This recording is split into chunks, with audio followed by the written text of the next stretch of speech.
नमस्कार दोस्तों, आपका स्वागत है। आज मैं आप लोगों को प्रागैतिहासिक काल के बारे में बताऊंगा, जो कि यूपी टीजीटी और पीजीटी के लिए इम्पोर्टेंट है। तो प्रागैतिहासिक काल जो है, अगर सिलेबस देखेंगे यूपी टीजीटी का या फिर पीजीटी का, तो उसमें मेंशन किया हुआ है। कुछ टॉपिक का नाम भी दिया हुआ है, तो वो जितने भी टॉपिक हैं वो सारे आज मैं क्लियर कराऊंगा। उसके अतिरिक्त जितने भी अदर टॉपिक्स हैं, जितने अदर स्टेट के सेंटर हैं प्रागैतिहासिक काल के, उनका सारा पूरे डिटेल के साथ मैं आज बताऊंगा। तो पूरा वीडियो देखिए आप लोग, ठीक है। अभी अगर वीडियो चैनल को सब्सक्राइब नहीं किया है तो सब्सक्राइब कर लीजिए। तो प्रागैतिहासिक काल में सबसे पहले अगर देखेंगे तो प्रागैतिहासिक काल की परिभाषा से स्टार्ट करेंगे। तो परिभाषा में ये याद रखेंगे कि उस काल का या उस पीरियड का हमें लिखित विवेचन ना हो, ठीक है, यानी कि लिखित कुछ ना मिला हो। ऐसा नहीं है कि प्रागैतिहासिक काल का कोई हमको बुक मिल गया है जिसमें लिखा है कि ये प्रागैतिहासिक काल में लिखा गया, तो ऐसा हमको कुछ भी प्राप्त नहीं है, ठीक है। यानी कि उसकी लिखित विवेचना ना हो, सिर्फ जो कुछ साक्ष्य मिले हैं और कुछ प्रमाण मिले हैं, तो साक्ष्य और प्रमाणों के अकॉर्डिंग जिसकी विवेचना की जाए उसे प्रागैतिहासिक काल कहते हैं। सिंपल वे में याद रख सकते हैं कि जिस काल का कोई लिखित विवेचन ना हो, सिर्फ साक्ष्य और प्रमाणों के आधार पर जिसकी विवेचना की जाए उसे कहते हैं प्रागैतिहासिक काल, ठीक है। तो प्रागैतिहासिक काल के जो साक्ष्य वगैरह मिले हैं, प्रमाण मिले हैं, लिखित में कुछ नहीं मिला है, ठीक है। चित्रों को लिखित में नहीं लेंगे, ठीक है। ऐसा नहीं है कि कोई भी लिखित दीवारों पे कोई जैसे अदर स्थापत्य में मिलता है वैसा कुछ नहीं मिला है प्रागैतिहासिक का, ठीक है। तो प्रागैतिहासिक का परिभाषा ऐसे याद रख सकते हैं नॉर्मली कि जिसका लिखित विवेचन ना हो, सिर्फ साक्ष्य और प्रमाणों के आधार पर जिसकी विवेचना की जाए उसे प्रागैतिहासिक काल कहते हैं। अब प्रागैतिहासिक काल में जो सबसे इम्पोर्टेंट है, अब यहाँ से क्वेश्चन आना स्टार्ट हो जाएंगे, तो केयरफुली पूरा अच्छे से देखेंगे, ठीक है। प्रागैतिहासिक काल को 3 भागों में बांटा गया है, ठीक है, अध्ययन की दृष्टि से 3 भाग में। तो आप देख रहे हैं ये जो हमारा पहला है वो है पूर्व पाषाण काल, या फिर उसी को कहते हैं पुरातन प्रस्तर युग, या फिर इंग्लिश में मेगालिथिक एज, ठीक है। तो अब यहाँ से एकदम अच्छे से याद करते चलेंगे कि जो पूर्व पाषाण काल है उसी को पुरातन प्रस्तर युग भी कहते हैं और मेगालिथिक एज भी। अब यूपी टीजीटी में क्या है, ये जो मेगालिथिक एज है वो हिंदी में भी लिख के दे सकता है कि मेगालिथिक एज से रिलेटेड क्वेश्चन में ऐसे हिंदी में मेगालिथिक दे देगा, ठीक है। तो आपको पता होना चाहिए कि मेगालिथिक जो है वो पूर्व पाषाण काल को कहते हैं या फिर पुरातन प्रस्तर युग को कहते हैं, ठीक है। अब इसका टाइमिंग के लिए बहुत सारा बुक में अलग अलग टाइमिंग देता है, बट आप एक जो है एनसीईआरटी के अकॉर्डिंग एक याद रख सकते हैं, 50,000 से 25,000 BC, ठीक है। टाइम से रिलेटेड 100% क्वेश्चन आते हैं सारे एग्ज़ाम में, ठीक है। एग्जैक्ट यही टाइमिंग नहीं देगा, बट इससे थोड़ा नज़दीक का जो समय रहेगा वो आप हमेशा करेक्ट करेंगे, ठीक है। तो ये जो टाइमिंग है पूर्व पाषाण काल का 50,000 से 25,000 BC, ये आपको याद रखना है, ठीक है। तो पहला हमारा हो जाएगा पूर्व पाषाण काल, उसी को बोलेंगे पुरातन प्रस्तर युग या फिर इंग्लिश में मेगालिथिक एज। टाइमिंग जो है 50,000 से 25,000 BC, ठीक है। इसके बाद सेकंड पर आएंगे हम, दूसरा जो हमारा है मध्य पाषाण काल, या फिर उसी को बोलते हैं मध्य प्रस्तर युग, ठीक है। इंग्लिश में हो जाएगा मेसोलिथिक एज। सेम जैसे यहाँ पर मैंने बताया कि हिंदी में भी आ सकता है लिख के यूपी में, तो कोई बड़ी बात नहीं है, तो इसलिए याद रखेंगे, ठीक है, कि जो मध्य पाषाण काल है उसको इंग्लिश में मेसोलिथिक एज बोलते हैं और मध्य प्रस्तर युग भी, ठीक है। अब इसका जो टाइमिंग है, जहाँ पर पूर्व पाषाण काल खत्म होगा वहीं से मध्य पाषाण काल का शुरुआत माना जाता है, तो 25,000 से 10,000 BC, ठीक है। तो ये टाइमिंग ज़रूर याद रखेंगे, क्वेश्चन आने के जो चांसेस हैं वो यहाँ से हो जाते हैं टाइमिंग से। अगर स्टार्टिंग प्री हिस्टोरिक देखेंगे तो सबसे स्टार्टिंग पॉइंट अगर क्वेश्चन से रिलेटेड है तो वह है टाइमिंग, ठीक है। तो ये आप याद रखिएगा कि 25,000 से 10,000 BC है टाइमिंग मध्य पाषाण काल का। इसके बाद थर्ड पर आएंगे। थर्ड जो हमारा है उत्तर पाषाण काल, या उसको बोलते हैं नव प्रस्तर युग, या फिर इंग्लिश में नियोलिथिक एज, ठीक है। इसका जो टाइमिंग है वो 10,000 से 3,000 BC, ठीक। एग्ज़ाम में ज़रूरी नहीं है कि जो यहाँ पे टाइमिंग दिख रहा है या जो बुक में दिया है वही एकदम सेम देगा, यहाँ पे 3000 जो BC है 4000 भी दे सकता है, ठीक है, थोड़ा इधर उधर करता है एग्ज़ाम में। तो आप अपने कॉमन सेंस से ये टाइमिंग 100% याद रखेंगे, ठीक है। इसका प्रूफ आपको मिल जाएगा बुक्स वगैरह में, ठीक है। तो आप ये टाइमिंग याद रखिए 10,000 से 3000 BC। तो प्रागैतिहासिक काल को 3 भागों में बांटा गया है। पहला पूर्व पाषाण काल, पुरातन प्रस्तर युग, मेगालिथिक एज, उसका टाइमिंग है 50,000 से 25,000 BC। दूसरा है मध्य पाषाण काल, मध्य प्रस्तर युग, मेसोलिथिक एज, टाइमिंग है 25,000 से 10,000 BC। थर्ड है उत्तर पाषाण काल या नव प्रस्तर युग, नियोलिथिक एज, जिसका टाइमिंग है 10,000 से 3,000 BC, ठीक है। तो ये आपको सबसे पहले याद रखना है, ये स्टार्टिंग। अगर प्रागैतिहासिक का सबसे पहले परिभाषा कि उसकी परिभाषा क्या है, ठीक है। उसके बाद उसको कितने भागों में बांटा गया है, तो 3 भागों में। 3 भाग कौन कौन से हैं, उनका समय क्या है, उनके नाम क्या हैं, ठीक है। क्वेश्चन जो जो आ सकते हैं वहाँ से पूरा कवर करते हुए चलेंगे। तो जितना अभी हमने थोड़ा सा देखा स्टार्टिंग का, यहाँ से इतने क्वेश्चन आ सकते हैं, ठीक है। अब हम बारी बारी से ये जो पूर्व पाषाण काल है, मध्य पाषाण काल या उत्तर पाषाण काल, इनको देखेंगे, ठीक है, कि इनमें क्या क्या चीज़ें हुई हैं। तो सबसे पहले अगर हम देखेंगे तो सबसे पहले है पूर्व पाषाण काल, ठीक है। मैंने बताया पुरातन प्रस्तर युग या फिर इसी को बोलते हैं मेगालिथिक एज, ठीक है। अब मेगालिथिक एज में सबसे पहले जो आदिवासी या आदि मानव जो थे वो कहाँ रहते थे, स्थान पर फोकस करेंगे, ठीक है। तो ये लोग जो रहते थे गुफाओं में, और वो गुफाएं जो थी प्रकृति निर्मित थी, यानी जो नेचर से किसी कारण स्वरूप बन गई थी गुफाएं, वो उसमें रहते थे। ऐसा नहीं कि अपना खुद का गुफा बनाते थे, ठीक है। प्रकृति निर्मित गुफा, अभी आप कहीं भी घूमने जाएंगे पहाड़ी जो एरिया है वहाँ पे देखेंगे बहुत सारे खुद से बन जाते हैं कंदरा टाइप, ठीक है, बहुत सारे पहाड़ों के गिरने से। तो वैसे ही गुफाओं में ये लोग रहते थे। तो अगर क्वेश्चन पूछेगा कि पूर्व पाषाण काल का मानव कहाँ रहता था, तो प्रकृति निर्मित गुफाओं में, ठीक है। कभी यहाँ कभी वहाँ, जगह इस बहुत चेंज करते थे, और जो प्रकृति से गुफाएं बन गई थी उसमें रहते थे, ठीक है। सेकंड पॉइंट आएंगे औजार, ठीक है। औजार कौन सा यूज़ करते थे, तो इनके जो औजार थे वो उतने अच्छे नहीं थे, ठीक है। मोटे और भद्दे औजार थे, मोटे भद्दे। इनको उतना स्टार्टिंग था इनका पूर्व पाषाण काल का, तो उतना सेंस नहीं था कि कैसे हम जानवरों का शिकार ईजिली कर सकते हैं। तो इनके जो औजार थे वो मोटे और भद्दे थे, ठीक है। तो ये याद रखेंगे। और औजार जो है किसके थे, तो औजार जो होते थे पत्थर के और हड्डी के, ठीक है। हड्डी, पत्थर, लकड़ी, इन सब सारी चीज़ों के इनके औजार होते थे, ठीक है। इसके बाद अभी ये जो औजार है इसका भी देखेंगे कि जैसे पूर्व पाषाण काल के औजार जो होते थे मोटे भद्दे होते थे, तो अभी वर्तमान में इन औजारों की खोज किसने की, ठीक है, अभी मैं बताऊंगा। तो यहाँ पे तीसरा पॉइंट देखेंगे नाम। तो पूर्व पाषाण काल या प्रस्तर युग का जो व्यक्ति था उसको क्या बुलाया जाता है, ठीक है, क्या नाम था उसका, तो उसका नाम था क्वार्टिजाइट, ठीक है, क्वार्टिजाइट बोलते हैं। अगर पूछेगा किस काल के मानव को क्वार्टिजाइट बोलते हैं, तो पूर्व पाषाण काल या फिर मेगालिथिक के पुरातन प्रस्तर युग के मानव को, ठीक है। क्वार्टिजाइट हमेशा याद रखेंगे कि पूर्व पाषाण कालीन मानव को क्वार्टिजाइट के नाम से पुकारा जाता है, ठीक है।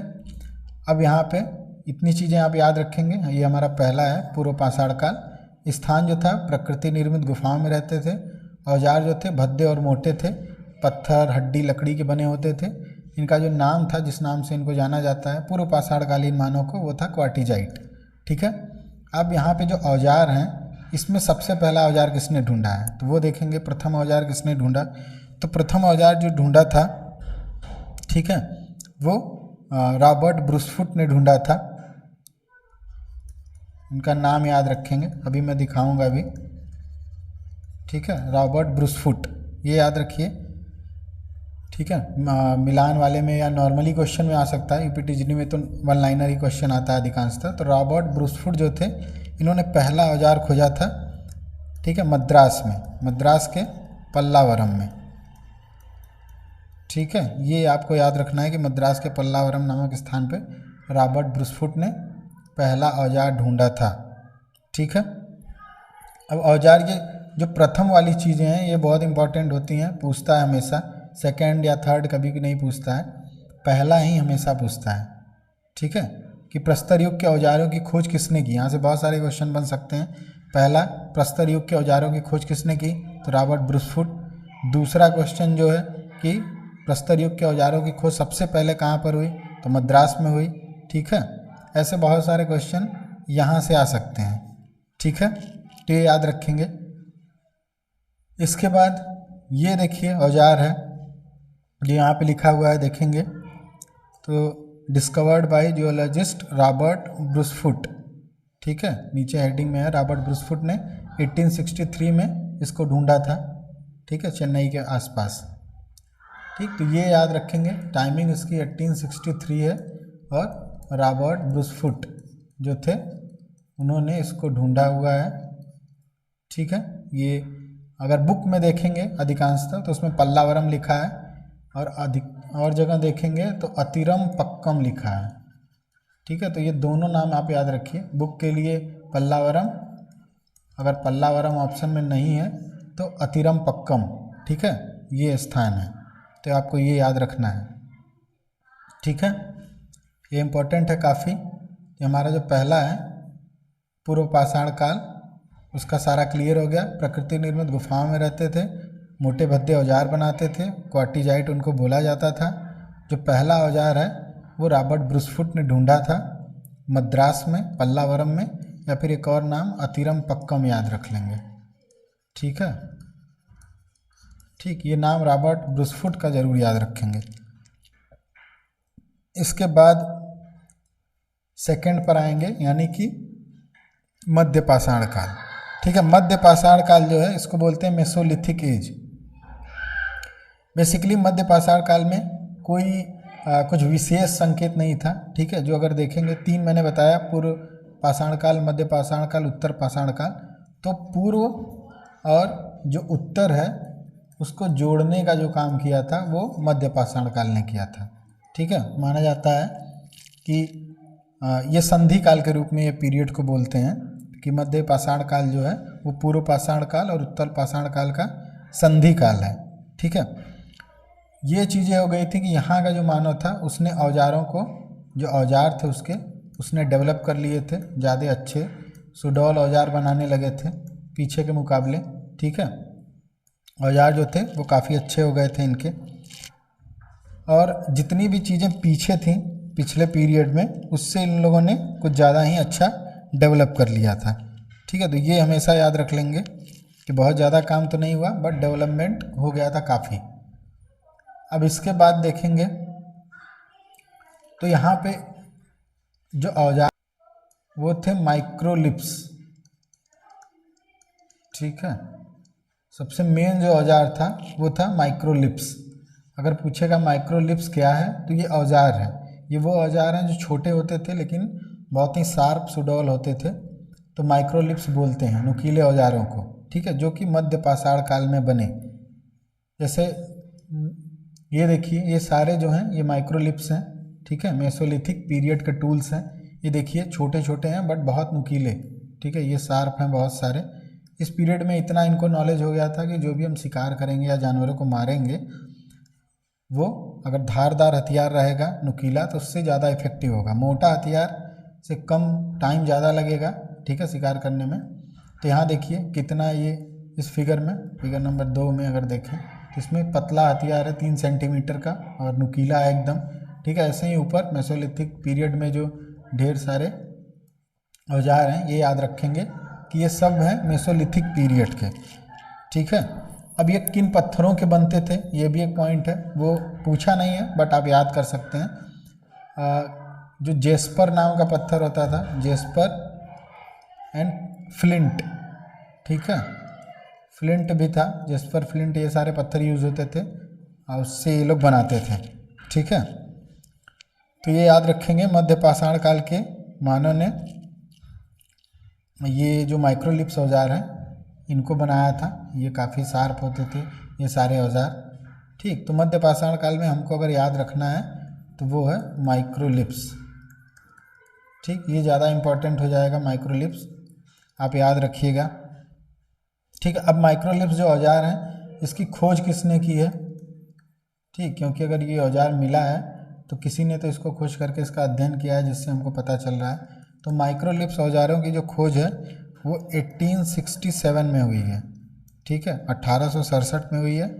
कार्लाइल महोदय ने की है, कार्लाइल नाम याद रखेंगे, ठीक है। जो भी प्रथम वाली चीज़ें हैं मैं बार बार बता रहा हूँ वो ज़रूर याद रखना है आपको, ठीक है। प्रथम चित्र अगर खोजा गया तो कब, प्रथम औजार, प्रथम माइक्रोलिप्स औजार, ठीक है। तो ये जो माइक्रोलिप्स औजारों की खोज हुई है ये 1867 में कार्लाइल जी ने की है, ठीक है, ये याद रखेंगे। इसके बाद जो हमारा है वो आता है थर्ड, ठीक है, यानी कि उत्तर पाषाण काल या फिर नव प्रस्तर युग, जो नियोलिथिक एज है। सबसे ज़्यादा जो डेवलपमेंट है यहीं पर हुआ है, ठीक है। बहुत सारी चीज़ें, लगभग सारी चीज़ें वो सीख चुके थे यहाँ पर, ठीक है। तो वो अब याद रखेंगे कि उन्होंने क्या क्या किया है इसमें। तो नियोलिथिक एज में सबसे पहले हम अपने सब्जेक्ट से रिलेटेड चीज़ें देखेंगे। तो सबसे पहले चित्रकला का प्रारंभ, ठीक है। जितने भी हमको प्रागैतिहासिक चित्र मिलते हैं वो उत्तर पाषाण काल से स्टार्टिंग है, उत्तर पाषाण काल के बाद के बने हैं या उसी पीरियड में बने हैं, उससे पहले नहीं बने थे, ठीक है। अगर क्वेश्चन पूछेगा कि चित्रकला का जो प्रारंभ है वो कब हुआ है, और आपका ऑप्शन हो जाएगा कि जो पूर्व पाषाण काल, मध्य पाषाण काल, उत्तर पाषाण काल, तो आप उत्तर पाषाण काल करेंगे, ठीक है, या फिर नव प्रस्तर युग या नियोलिथिक एज। तो सबसे इम्पोर्टेंट हमारे सब्जेक्ट के लिए कि चित्रकला का प्रारंभ प्रागैतिहासिक काल में कब हुआ, तो आप याद रखिएगा नियोलिथिक एज यानी कि नव प्रस्तर युग, ठीक है। दूसरा इन्होंने जो स्टार्ट कर लिया था वो था पशुपालन, ठीक है, पशुपालन स्टार्ट कर लिया, पशुओं को पालने लगे, ठीक है। थर्ड में याद रखेंगे कृषि यानी खेती करने लगे, ठीक है। फोर्थ में याद रखेंगे अब ये पशुपालन जो करते थे, जानवरों को पालते थे, कृषि भी स्टार्ट कर दी इन्होंने। तो अब ये सारी चीज़ें ये एक प्रॉपर जगह पे रह के करते थे, ठीक है, ऐसा नहीं है कि घूमते रहते थे। तो ये जो एक तरह से कह सकते हैं कि गांव में रहने लगे, ठीक है, आवास बना के रहने लगे, ठीक है, झुंड में एक जगह प्रॉपर एरिया इनका होता था। ऐसा नहीं है कि एक से दूसरे जगह, क्योंकि अब कृषि करना है और जानवरों को रखना है तो ये एक जगह निवास करने लगे, ठीक है। तो ये 4 पॉइंट जो बहुत ज़्यादा रिलेटेड है हमसे, हमारे सब्जेक्ट से। चित्रकला का प्रारंभ सबसे ज़्यादा इम्पोर्टेंट है, पशुपालन भी करने लगे, कृषि भी करने लगे, आवास बना के रहने लगे, ठीक है।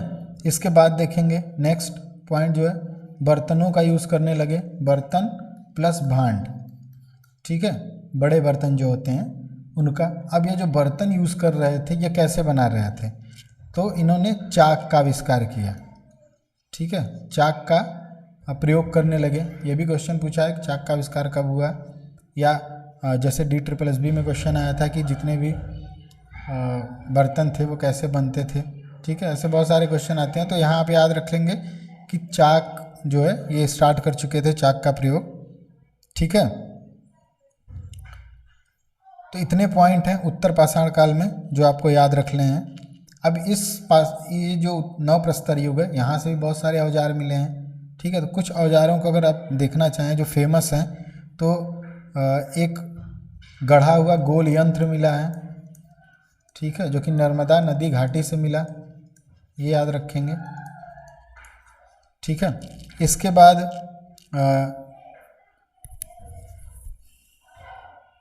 दरियाई घोड़े और पशुओं की हड्डियां वगैरह मिली थी, ठीक है। तो ये सारी चीज़ें हैं उत्तर पाषाण काल में यानी नव प्रस्तर युग में। इतने आपको जितने भी मैंने तीनों पीरियड बताए, तीनों पीरियड में आपको जितने भी पॉइंट मैंने बताया वो कम से कम याद होना चाहिए आपको, ठीक है, वो याद रहेगा तभी कम से कम अगर पीरियड से क्वेश्चन आएगा जहाँ से डिवाइडेशन हुआ है तो वो आप कर लेंगे, ठीक है। तो अब नेक्स्ट आगे बढ़ेंगे। अब मैंने बताया कि जो नव पाषाण काल था वहाँ चित्रों की शुरुआत हो गई। तो सर्वप्रथम प्रागैतिहासिक चित्रों की खोज किसने की, यहाँ पर 2 पॉइंट हैं, ठीक है, दोनों में बहुत अंतर है। सर्वप्रथम प्रागैतिहासिक चित्रों की खोज और प्रथम चित्र की खोज, ठीक है। सबसे पहले प्रागैतिहासिक चित्रों की खोज किसने की और जो चित्र उन्होंने खोजा यानी कि पहला चित्र वो कौन सा था, ठीक है, दोनों ही आ चुका है। ये तो लास्ट ही टाइम आया था TGT में, ठीक है। तो ये बहुत ईजी है और आराम से इसको याद रख सकते हैं। तो प्रागैतिहासिक चित्रों की खोज सर्वप्रथम जो है 1880 में हुई है। ठीक है, अब किसने की है? तो कार्लाइल ने की है। ठीक, कार्लाइल ने की है, जो विंध्य क्षेत्र की कैमूर पहाड़ी है वहाँ पर की है। तो आपको यहाँ पे नाम याद रखना है कि 1880 में कार्लाइल जी ने खोज की है। ठीक है, उसके बाद बहुत सारे लोगों ने इस चित्र पे अध्ययन किया। जैसे 3 साल बाद 1883 में जो कॉकबर्न थे उन्होंने इस चित्र पे लिखित विवरण प्रस्तुत किया था, बट ये इम्पोर्टेंट नहीं है क्योंकि पूछता नहीं है। ये किसने की सबसे पहले, ये काफ़ी बार पूछा है, तो इसलिए इनको ज़रूर याद रखेंगे। तो प्रागैतिहासिक चित्रों की खोज 1880 में कार्लाइल ने की। ठीक है, ये आपका पहला पॉइंट आपको याद होना चाहिए। सेकंड में आएंगे कि अब ये जो चित्रों की खोज हो गई है वो प्रथम चित्र कौन सा है। ठीक है, क्वेश्चन पूछा ही था, लास्ट ईयर ही पूछा था लास्ट एग्जाम में कि प्रागैतिहासिक काल का खोजा गया प्रथम चित्र कौन सा है, कहाँ से संबंधित है। ठीक है, तो जो चित्र है वो है गैंडे का आखेट। ये आप जरूर याद रखिएगा, गैंडे का आखेट। आखेट मीन्स होता है शिकार। ठीक है, ये भी आ चुका है। तो गैंडे का जो आखेट है ये कहाँ से प्राप्त है? तो ये प्राप्त है, सबसे पहले ऐसे याद रखेंगे, उत्तर प्रदेश से। ठीक है, उत्तर प्रदेश में मिर्ज़ापुर ज़िला है। ठीक है, मिर्ज़ापुर, अभी मैं यूपी का जो जितने भी सेंटर हैं वो बताऊंगा तो उसमें मिर्ज़ापुर आएगा।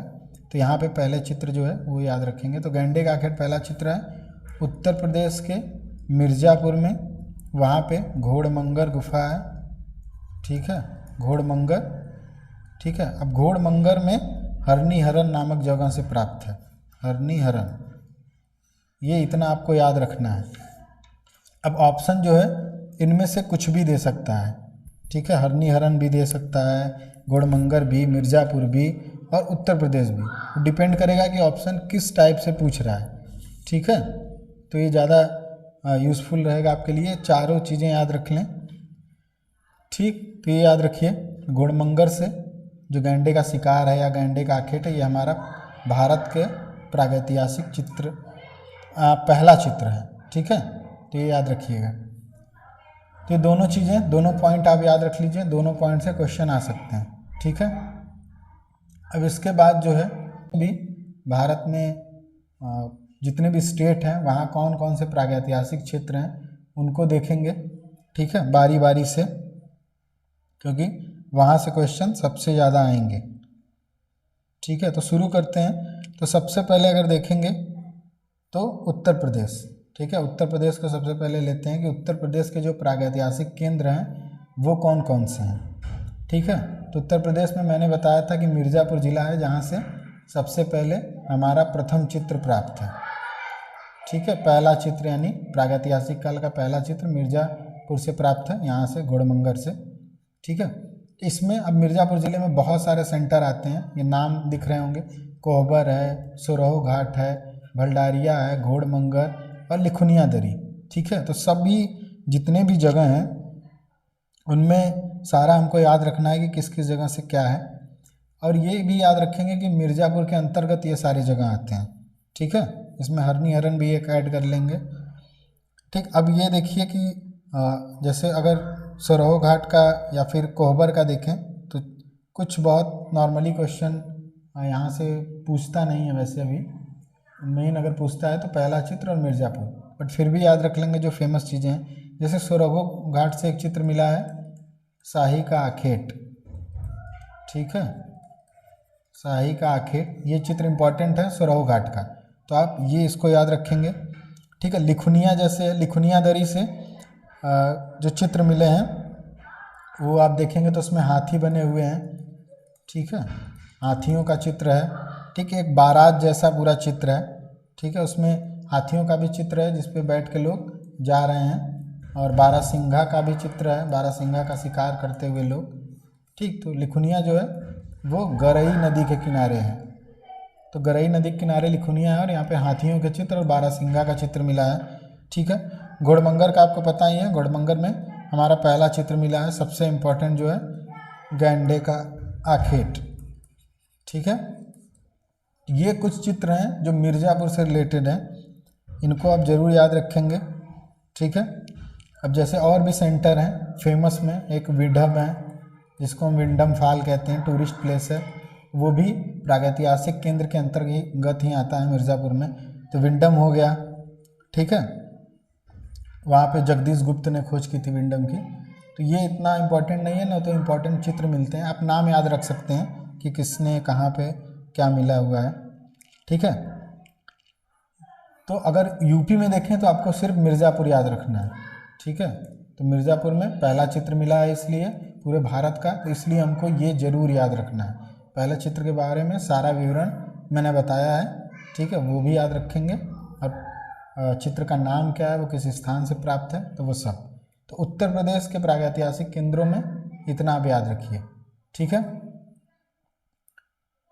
नेक्स्ट अगर हम देखेंगे तो आ जाएंगे मध्य प्रदेश, ठीक है। मध्य प्रदेश हमारे लिए सबसे इम्पोर्टेंट है, सबसे ज़्यादा क्वेश्चन आएंगे यहाँ से, मध्य प्रदेश से, क्योंकि यहाँ के जो सेंटर हैं वो अलग अलग हैं और बहुत इम्पॉर्टेंट हैं। तो एक एक सेंटर को मैं बता रहा हूँ कि क्या क्या यहाँ से प्राप्त है, क्या क्या विशेषताएं हैं इसकी, ठीक है। सेंटर जो है, सारा सेंटर बारी बारी से करके याद करेंगे, ठीक है, एक साथ कोशिश नहीं करेंगे, नहीं तो सब मिक्सचर हो जाएगा, ठीक है। तो अभी स्टार्ट करेंगे सिंघनपुर से। तो मध्य प्रदेश का हमारा जो पहला सेंटर है वो है सिंघनपुर। अब सिंघनपुर कहाँ स्थित है, तो मध्य प्रदेश के सेंटरों की हम बात कर रहे हैं, केंद्रों की, तो एमपी में स्थित है, और रायगढ़ जो रियासत है वहाँ पर, ठीक है, मध्य प्रदेश के रायगढ़ में। अब यहाँ पे जो सिंघनपुर की खोज किसने की है, ठीक, जितने भी यहाँ पे प्रागैतिहासिक सेंटर हैं खास करके मध्य प्रदेश वाले, सभी बहुत इंपॉर्टेंट हैं और सबकी खोज किसी न किसी विद्वान ने की है, ठीक है। तो यहाँ पे जो सिंघनपुर की खोज है वो 1910 में हुई है। 1910 में इसकी खोज की थी W एंडरसन ने, ठीक है, एंडरसन जी ने की थी। तो हमको ये प्रथम वाला ही याद रखना है, इसके बाद भी बहुत सारे लोगों ने की है, जैसे 1913 में भी हुई है और 1917 में भी हुई है, तो ये बाद वाले हो गए, ठीक है। सबसे पहला हमको याद रखना है कि 1910 में W एंडरसन, ठीक है। बात के लिए अगर जाने तो 1913 में अमरनाथ जी थे खोजकर्ता, 1917 में पर्सी ब्राउन थे, ठीक है। लेकिन आप कोशिश करिए कि पहला आपको याद रहे कि मध्य प्रदेश प्रागैतिहासिक जो केंद्र है सिंघनपुर, उसकी खोज सर्वप्रथम किसने की, तो 1910 में W एंडरसन ने की, ठीक है। अब इसके बाद यहाँ पे आएंगे तो यहाँ पे जो नदी यहाँ पे बहती है, जिस नदी के किनारे है वो नदी है माठ, ठीक है। माठ नदी के किनारे पे सिंघनपुर स्थित है, ठीक है। तो ये 3 पॉइंट आपको याद रखने हैं किसी भी प्रागैतिहासिक सेंटर से संबंधित। स्थान कौन सा है, तो रायगढ़ रियासत में है मध्य प्रदेश के। खोज किसने की है, तो 1910 में W एंडरसन ने। नदी कौन सी है, तो माठ नदी है, ठीक। ये 3 चीज़ें सिंघनपुर के लिए। अब सिंघनपुर में सबसे इम्पोर्टेंट चित्रों पर आएंगे, ठीक है। यहाँ के चित्र जो मिले हैं बहुत ज़्यादा जो इम्पोर्टेंट है, तो चित्र में सबसे पहले एग्ज़ाम के लिए वो है असंयत कंगारू, ठीक है। असंयत कंगारू यहाँ का चित्र है, इम्पोर्टेंट है काफ़ी, वो याद रखना है आपको, ठीक है। पहला ये याद रखेंगे इम्पोर्टेंट वाला, इसके अलावा भी बहुत सारे चित्र हैं। तो आप सिंघनपुर के चित्रों को देखेंगे, ठीक है, याद रखेंगे ये सिंघनपुर के सारे चित्र हैं। पहला मैंने बता दिया असंयत कंगारू, इसके अलावा भी चित्र हैं। तो सबसे पहले देखेंगे यहाँ पे सूंड उठाए हाथी का चित्र प्राप्त है, ठीक है। ये पूछ सकता है सारा कुछ भी, क्योंकि मेंशन है सिलेबस में। सूंड उठाए हाथी हो गया। यहाँ पे एक घायल भैंसा का चित्र है, ठीक है, घायल भैंसा। इसके बाद एक और चित्र है जिसमें जो जंगली सांड है उसको पकड़ रहे हैं कुछ आखेटक, ठीक है, आखेटक मतलब शिकारी, ठीक। इसके बाद यहाँ पे बहुत सारे जानवरों के चित्र हैं, जैसे वो घोड़ा, ठीक है, बारहसिंगा, ठीक है, खरगोश का भी चित्र है। तो ये लगभग सारे ही सेंटरों पर हैं। जो इम्पोर्टेंट में हमको याद रखना है वो असंयत कंगारू, ठीक है, एंड सूंड उठाए हाथी, घायल भैंसा, जंगली सांड को पकड़ते हुए आखेटक यानी शिकारी जो होते हैं वो उनको आखेटक बोलते हैं। इसके अलावा घोड़ा, बारहसिंगा, खरगोश, ये सारे चित्र हैं।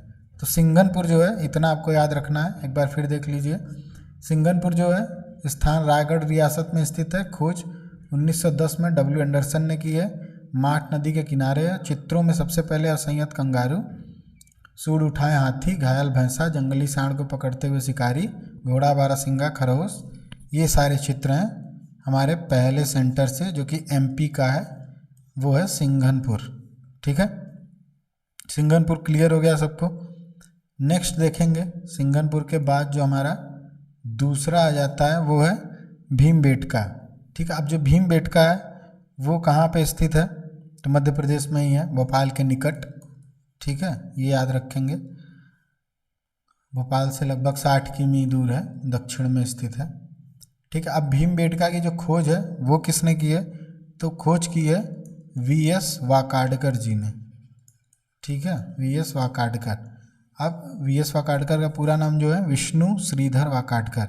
ठीक है, अगर हो सकता है क्वेश्चन में पूरा दे दे विष्णु श्रीधर वाकाडकर जी ने किस गुफा की खोज की, तो आपको पूरा नाम पता होना चाहिए। ठीक है, तो वीएस वाकाडकर, ये जो वीएस वाकाडकर जी थे ये जो उज्जैन विश्वविद्यालय है वहाँ पर कार्यरत थे। ठीक है, उज्जैन यूनिवर्सिटी में। ठीक, तो ये भी याद रख सकते हैं नॉलेज के लिए। तो भीमबेटका जो है भोपाल में स्थित है, भोपाल से थोड़ी दूर पर वीएस वाकाडकर जी ने खोज की है, यानी विष्णु श्रीधर वाकाडकर जी ने खोज की है। इसके बाद अब जो यहाँ पे भीमबेटका के जितने भी चित्र मिले हैं उनको 2 कैटेगरी में डिवाइड किया गया है। ठीक है, जितने भी चित्र मिले हैं उनका अध्ययन करने के बाद उनको 2 पार्ट में डिवाइड किया गया। तो पहला पार्ट में उन चित्रों को रखा गया जो शिकार वाले हैं, जो कि सारे ही जगह से मिलते हैं लगभग, जो भी प्रागैतिहासिक हैं, और दूसरे जगह से शिकार नहीं, यहाँ पर जो था मित्रता वाले। ठीक है, शिकार वालों में जानवरों का जो है आखेटक या शिकारी शिकार कर रहे हैं। दूसरे टाइप के ऐसे चित्र थे जिनमें शिकार नहीं कर रहे हैं, उनके साथ मित्रवत दिखाया गया है। ठीक है, तो ये 2 टाइप के चित्र यहाँ भीमबेटका से मिले थे, तो ये याद रखेंगे। ठीक है, तो दूसरा सेंटर हमारा मध्य प्रदेश का है भीमबेटका, स्थान भोपाल से 60 किमी दूर दक्षिण में। खोज की है विष्णु श्रीधर वाकाडकर जी ने, जो कि उज्जैन विश्वविद्यालय में कार्यरत थे। भीमबेटका में जितने भी चित्र हैं उनको 2 भागों में डिवाइड किया गया है। पहले प्रकार में जो चित्र आते हैं वो हैं आखेट वाले शिकार वाले चित्र, दूसरे में मित्रता वाले चित्र। तो ये थोड़ा सा पॉइंट आप याद रखेंगे। ठीक है, अब अगर क्वेश्चन पूछता है भीमबेटका में कितनी गुफाएं हैं, ठीक, तो टोटल जो गुफाएं हैं वो 600 गुफाएं हैं। और कितने में चित्र प्राप्त हैं, तो अभी वर्तमान में 275, ठीक है, 275 में चित्रों के अवशेष हैं अभी। ठीक है, टोटल नंबर ऑफ जो केव है वो 600 और अभी जिनमें चित्रों के अवशेष हैं वो 275। तो ये 2 नंबर आप याद रखिए भीमबेटका के लिए। ठीक है, अब नेक्स्ट जाएंगे, जो हमारा थर्ड है मध्य प्रदेश का वो है होशंगाबाद। ठीक है, होशंगाबाद जो है सेम याद रखेंगे, मध्य प्रदेश में ही स्थित है होशंगाबाद नगर में। यहाँ पे जो नदी है वो नर्मदा है। ठीक है, नर्मदा नदी वहाँ पे बहती है। अब होशंगाबाद जो खोज की है होशंगाबाद की वो किए हैं मनोरंजन घोष। ठीक है, मनोरंजन घोष जी ने खोज की है होशंगाबाद की। कब की है, तो 1922 में, 1922 में मनोरंजन घोष। ठीक है, स्थान आपको पता ही है मध्य प्रदेश में होशंगाबाद नगर।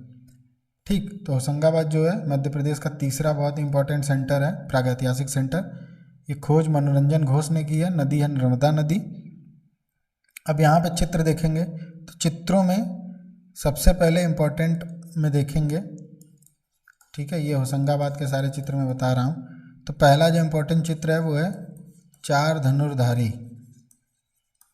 ठीक है, 4 धनुर्धारी यानी 4 पुरुष हैं या 4 व्यक्ति हैं जो धनुष लिए हुए हैं। ठीक है, दूसरा है चित्र जो इम्पोर्टेंट वो है जिराफ समूह। ठीक है, जिराफ समूह पहला हो गया 4 धनुर्धारी, दूसरा हो गया जिराफ समूह। तीसरा जो हो गया वो है एक हाथी का चित्र है जिसपे बैठा हुआ व्यक्ति है, तो हाथी सवार। ठीक है, 4th नंबर का जो चित्र है उसमें जंगली भैंसे को बनाया गया है। ठीक है, जंगली भैंसा। और अगर 5th देखेंगे नेक्स्ट, तो एक घोड़े का भी चित्र है। ठीक है, ये तो कॉमन चित्र है, सब जगह मिलता है। इंपॉर्टेंट में 4 धनुर्धारी, जिराफ समूह, हाथी सवार, जंगली भैंसा, और ये सारे चित्र कहाँ के हैं, तो ये हैं होशंगाबाद के। ठीक है, होशंगाबाद एक बार फिर से देख लेंगे सब लोग। जो होशंगाबाद है, खोज मनोरंजन घोष ने की है 1922 में, नर्मदा नदी के किनारे स्थित है। यहाँ पे चित्र हैं वो 4 धनुर्धारी, जिराफ समूह, हाथी सवार, जंगली भैंसा। ठीक है, ये याद रखिएगा आप। हमारा नेक्स्ट है, अगला है आदमगढ़। ठीक है, 4th नंबर। अब आदमगढ़ जो है, यहाँ पर चित्र ही मिला है, थोड़ा फेमस है, उसको बस इतना याद रखेंगे। उसका नाम है छलांग लगाता बारहसिंघा। ठीक है, ये चित्र मिला है यहाँ से आदमगढ़ से। ठीक है, ये भी याद रखेंगे। जो आदमगढ़ है वो स्थित है मध्य प्रदेश में।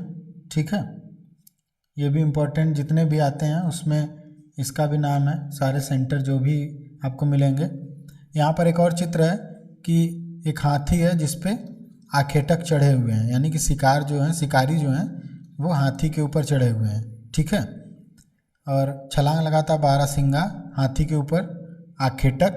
ठीक है, अब ये जो बारहसिंघा वाला चित्र है, ये इसकी एक विशेषता है, बैकग्राउंड है वो गहरा रंग से बना है। ठीक है, बाकी गहरे रंग पे ये पीली रेखाओं से बना है।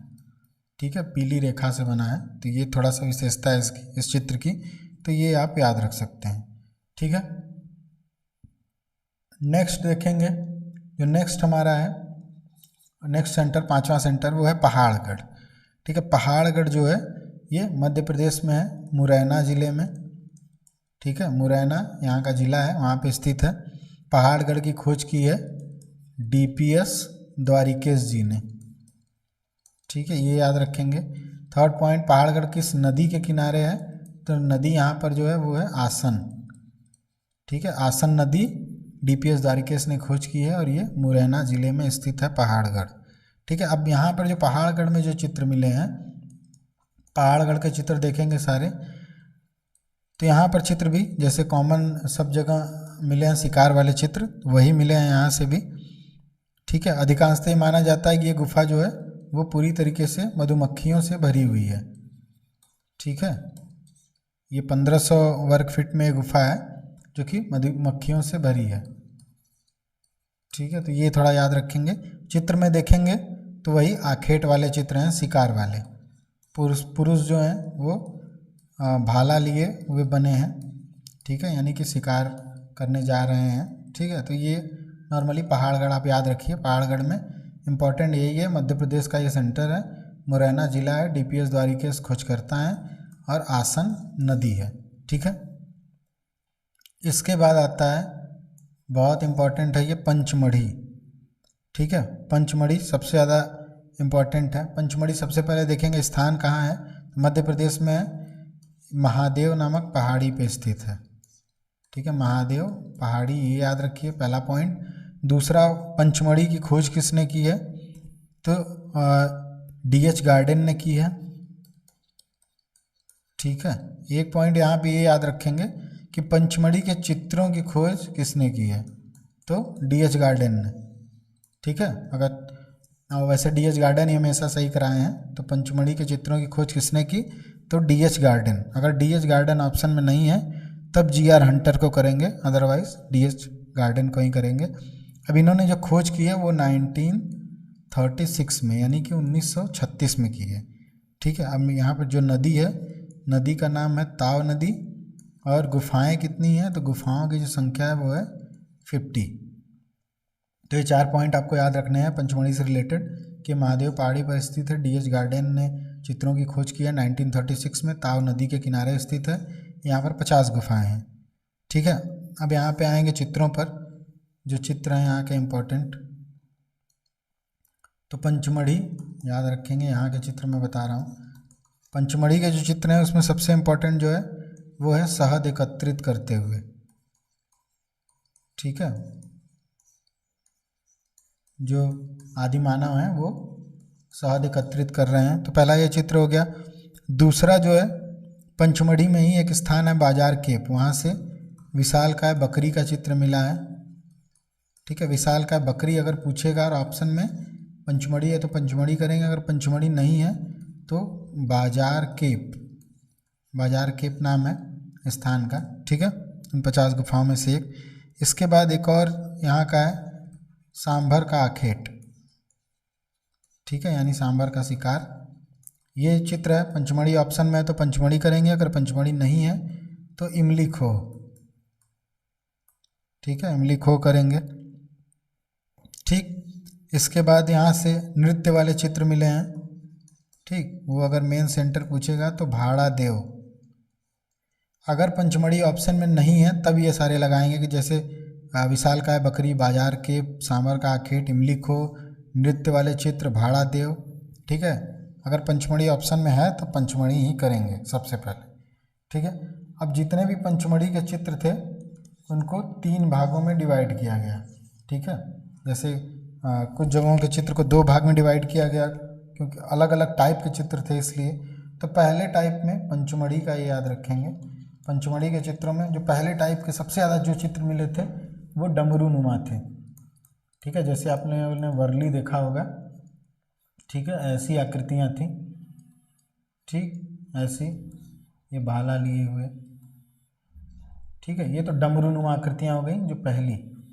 सेकंड जो पॉइंट है, जो प्रागैतिहासिक काल के सेकंड जो सबसे ज़्यादा चित्र मिले वो थे बेडौल, उनका कोई नाप तौल नहीं था, ठीक है, असंतुलित उनको कह सकते हैं, ठीक है, असंतुलित आकृतियाँ थीं, ठीक है। पहली हो गई डमरू नुमा, दूसरी हो गई बेडौल और असंतुलित।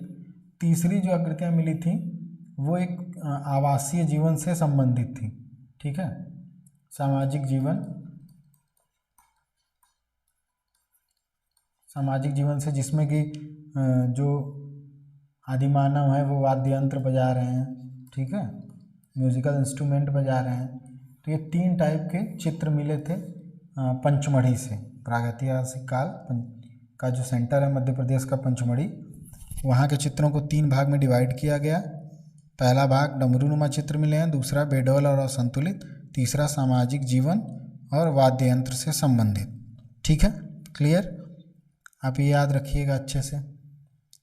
अब ये जो इम्पोर्टेंट सेंटर थे वो मैंने बता दिए, चाहे वो पंचमढ़ी हो, होशंगाबाद हो, ठीक है। इसके अलावा भी बहुत सारे सेंटर हैं मध्य प्रदेश में, वो देखेंगे। रायसेन हो गया, रीवा, पन्ना, छतरपुर, कटनी, सागर, बस्तर, ग्वालियर और शिवपुरी, ये ऐसे सेंटर थे जो कि ये भी प्रागैतिहासिक काल के केंद्र हैं मध्य प्रदेश के, ठीक है। तो अगर ऑप्शन में छांटने को दे देगा, 4 ऑप्शन देगा, पूछेगा कि इनमें से मध्य प्रदेश का कौन सा प्रागैतिहासिक केंद्र है, ठीक है, तो आपको ये नाम पते होने चाहिए क्योंकि ये उतने ज़्यादा फेमस नहीं है, बट ये भी प्रागैतिहासिक सेंटर हैं मध्य प्रदेश के, ठीक है। तो इसलिए इनको थोड़ा सा याद रखेंगे, ठीक। अब उत्तर प्रदेश के सारे हो गए जितने भी सेंटर हैं, ठीक है, यूपी के भी हो गए और एमपी के भी हो गए। अब नेक्स्ट देखेंगे जो सिलेबस में दिया हुआ है वो बांदा का प्रागैतिहासिक केंद्र, ठीक है। बांदा का जो प्रागैतिहासिक केंद्र है, ठीक है, बांदा जिले में जो केंद्र आता है वो है मानिकपुर। मानिकपुर में बहुत सारे स्थान हैं, जैसे सरहाट है, करपरिया है, करियाकुंड है। तो ये जो टीजीटी का यूपी का सिलेबस है उसमें ये नाम दिया हुआ है, ठीक है, कि बांदा जिला। तो आप ये यहाँ पे बहुत कम सेंटर हैं, 2-3 ये देख लीजिए, सरहाट, करपरिया, करियाकुंड, इनसे आप इनको याद रखना है, ठीक है। यहाँ पे एक चोंचदार पुरुष मिला है, चोंचदार पुरुष की आकृति है, आप ये याद रख लीजिए कि चोंचदार पुरुष की आकृति मानिकपुर से प्राप्त है या फिर बांदा जिला से प्राप्त है, ठीक है। मानिकपुर जो है ये बांदा जिले के अंतर्गत आता है, ठीक। एक चोंचदार पुरुष बैठा हुआ बनाया गया यहाँ पे, ठीक। माना जाता है कि ये जो चोंचदार पुरुष है ये कोई तंत्र मंत्र से संबंधित है, ठीक है। तो आपको ये एक याद रखना है, बहुत ज़्यादा इसमें है नहीं, सिलेबस में दिया है इसलिए आपको ये थोड़ा सा पता होना चाहिए, ठीक है। अब इसके बाद आता है जो राजस्थान के प्रागैतिहासिक केंद्र, ठीक है। राजस्थान के जो कुछ प्रमुख क्षेत्र हैं, जैसे कि चंबल के क्षेत्र में अनेक ऐसे स्थान हैं जहाँ से प्राचीन चित्र मिले हैं प्रागैतिहासिक वाले, ठीक है। तो अगर कुछ प्राचीन में एक चीज़ ये भी याद रखेंगे कि माना जाता है कि यहाँ पे सरस्वती नदी बहती थी, ठीक है, प्राचीन टाइम में। अगर पूछेगा ऐसा क्वेश्चन में कि जो राजस्थान के प्रागैतिहासिक चित्र मिले हैं वहाँ पर प्राचीन समय में कौन सी नदी बहती थी। ठीक है, तो सरस्वती नदी अगर ऑप्शन में है तो आप कर सकते हैं। ठीक है, अब यहाँ पे ये देखेंगे कि यहाँ से कौन कौन से क्षेत्र हैं। तो सबसे पहला जो क्षेत्र है वो है अलनिया। ठीक है, अलनिया जो नदी घाटी है, यहाँ पे बहुत सारे शैलाश्रय और प्रागैतिहासिक चित्र मिले हैं। ठीक है, अलनिया जो कि राजस्थान के प्रागैतिहासिक एक केंद्र है। ठीक है, अब यहाँ पे चित्र बने हैं, अधिकांशतः चित्र जो हैं वो गेरू रंग के बने हैं। ठीक है, आसपास की जो गांव वाले लोग हैं राजस्थान में, जो अलनिया के आसपास के हैं, वहाँ उनको सीता जी के मांडड़ों से संबंधित कहते हैं। उसका एक नाम है सीता जी के मांडड़ों। ठीक है, अगर क्वेश्चन पूछेगा कि कहाँ के प्रागैतिहासिक केंद्रों को वहाँ के लोग अभी वर्तमान में सीता जी के मांडड़ों कहते हैं, से संबोधित करते हैं। ठीक है, अधिकांशतः जितने भी प्रागैतिहासिक सेंटर हैं, जितने भी केंद्र में भारत में, वहाँ के अभी वर्तमान में जाएंगे तो वहाँ पे जो लोकल लोग वहाँ के होते हैं, आम लोग, वो उसको किसी न किसी कहानी से, स्टोरी से ऐड करके उसकी पूजा करते हैं। ठीक है, आप वो उनके किसी भी पुराने कहानी से रिलेटेड होंगे जो वो प्राचीन काल से सुनते आ रहे होंगे। ठीक है, तो ऐसे ही जो अलनिया के चित्र हैं या जो राजस्थान में अलनिया के चित्र हैं उनको सीता जी के मांडड़ों बोला जाता है। गेरू रंग से बने हुए चित्र हैं। ठीक, अब यहाँ पे जितने भी चित्र हैं उसमें अधिकांशतः जानवर हैं। ठीक है, हिरण हो गया, शेर है, भालू है, ये सारे चित्र यहाँ पे बने हैं। ठीक, सारे जानवरों के, गाय है, बकरी है, तो नॉर्मली आप याद रख सकते हैं। अब इसके बाद ये जो भरतपुर, झालावाड़, गागरोन, ये सारे जो सेंटर हैं, यहाँ पर भी शैल चित्र पाए गए हैं प्रागैतिहासिक, बट उतने इम्पॉर्टेंट नहीं है कि आप नाम याद रखें। नाम याद रखना है तो आपको ये चारों नाम याद रखने होंगे कि ये जो सेंटर है वो कहाँ के हैं। अगर क्वेश्चन पूछ दिया कि भरतपुर कहाँ से संबंधित है, ठीक है, एक और सेंटर है यहाँ पे दर्रा, वो भी आप याद रखेंगे, वो भी राजस्थान का ही है। तो अलनिया, भरतपुर, झालावाड़, गागरोन और दर्रा, ये सारे राजस्थान के प्रागैतिहासिक केंद्र हैं। ठीक है, तो इनको आप याद रखेंगे। ठीक, अब नेक्स्ट आते हैं जो है कि दक्षिण भारत के, यानी कि साउथ इंडिया के जितने भी प्रागैतिहासिक केंद्र हैं उनको देखेंगे।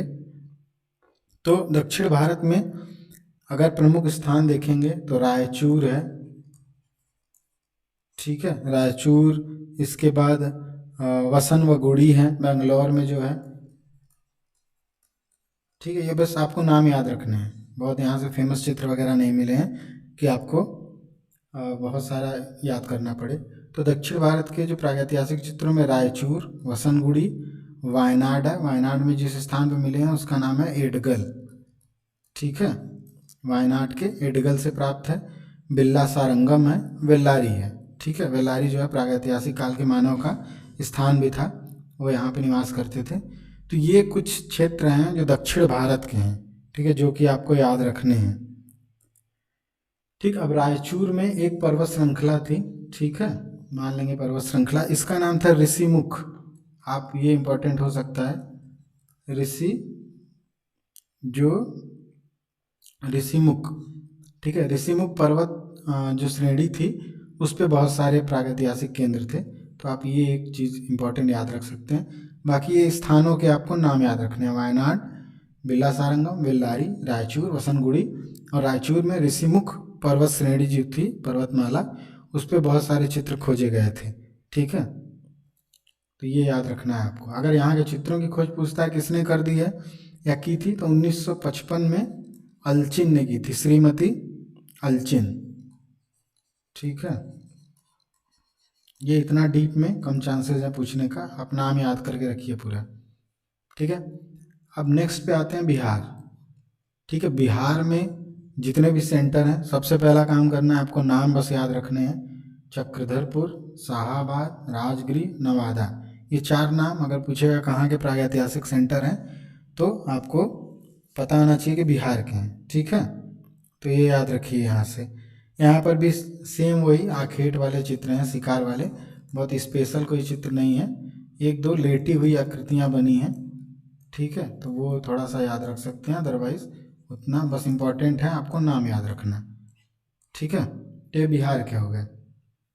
तो जितने भी सेंटर थे। अब यूपी भी हो गया, एमपी भी, ठीक है, राजस्थान भी और बिहार भी, साउथ इंडिया भी। अब बचता है उत्तराखंड, ठीक है। उत्तराखंड में देखेंगे, उत्तराखंड के जो प्रागैतिहासिक केंद्र हैं, यहाँ पर भी सिर्फ नाम याद रखना है, देहरादून, चंबोली, पिथौरागढ़, ठीक है। बहुत ज़्यादा इसमें मेहनत नहीं करनी है आपको, बस नाम आप याद रखिए और आसानी से क्वेश्चन सॉल्व करिए, ठीक है।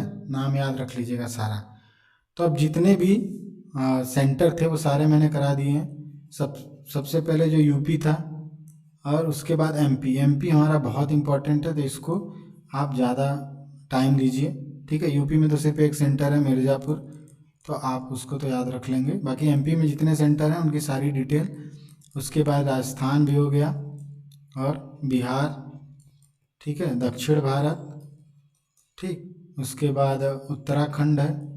तो ये सारे ही सेंटर मैंने लगभग करा दिए हैं, जितने भी प्रागैतिहासिक काल के बहुत फेमस वाले हैं वो, ठीक है। तो आप कोशिश करिए कि वो सारा कुछ याद करके रखें, ठीक है। वो सारा ज़रूरी है याद करना, उसी से क्वेश्चन आएगा। और ये सारे सेंटर के बाद, ये आज की वीडियो के बाद जो है, आप लोग ये वीडियो पूरा देखिए और इसके बाद एक पूरा एक प्रैक्टिस सेट आएगा, ठीक है, जो कि सिर्फ और सिर्फ प्रागैतिहासिक से संबंधित होगा।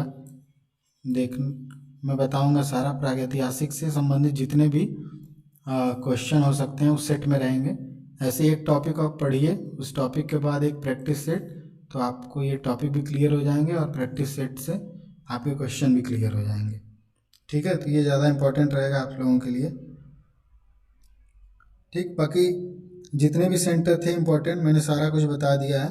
बाकी प्रागैतिहासिक काल से रिलेटेड कुछ भी और डाउट हो तो सारा कुछ पूछिए आप, ठीक। चैनल को सब्सक्राइब कर दीजिए और लाइक कर दीजिए वीडियो को और अपने फ्रेंड्स को शेयर कर दीजिए, ठीक है। फिर मिलते हैं नेक्स्ट वीडियो में। आज के लिए इतना ही, धन्यवाद, जय हिंद।